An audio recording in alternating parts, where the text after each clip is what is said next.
जय श्री राम भक्तों।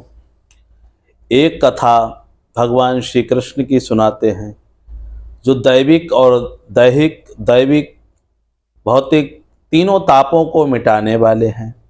भगवान ने जब जब धर्म की हानि हुई है और असुर प्रवृत्तियां बढ़ी तब तक भगवान ने अवतार धारण किया है। किसी ना किसी रूप में परमात्मा आते ही धरा पे हैं। तो गोवर्धन पूजा के मध्य में हम एक वीडियो डाल रहे हैं आप लोगों की जानकारी के लिए। दीपावली के पर्व पर जो परिबा पड़ती है उस पर एक पूजा होती है, गोवर्धन पूजा। ये बहुत बड़े पर्व है और बहुत बड़ी पूजा है, दैविक संकटों का निवारण है।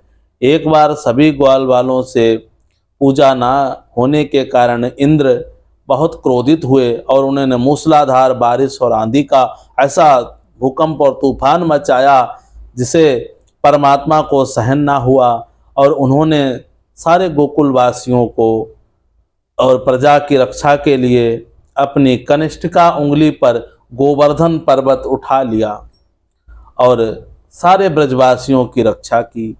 सबको दिखाया कि परमात्मा है और इंद्र का भी घमंड तोड़ दिया।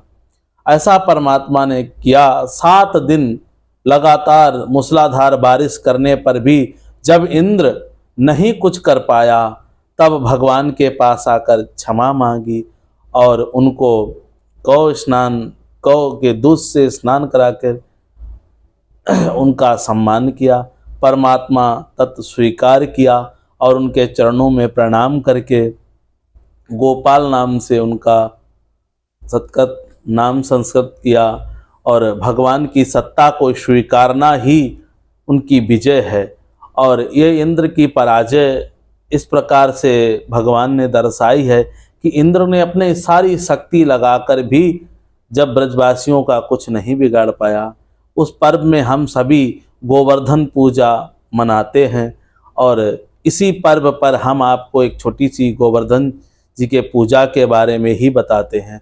आप जब भी गोवर्धन पूजा के लिए गोबर से जो भगवान श्री कृष्ण की आकृति बनाते हैं गोवर्धन, वहीं पर अपने लड्डू गोपाल भी रखिए, क्योंकि वो बचपन में ही उन्होंने ये लीला की थी तो उन पर लड्डू गोपाल रखना तो बनता ही है। वहाँ पर आप उन लड्डू गोपाल को झूला झुलाइए, भोजन कराइए और उनका लाड़ लड़ाइए।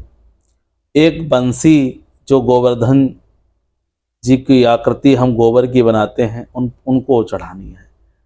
और ये उन लोगों के लिए है जिनके पुत्र नहीं होते हैं। यदि एक बंसी वो चढ़ाएंगे तो उन्हें अवश्य पुत्र की प्राप्ति होगी।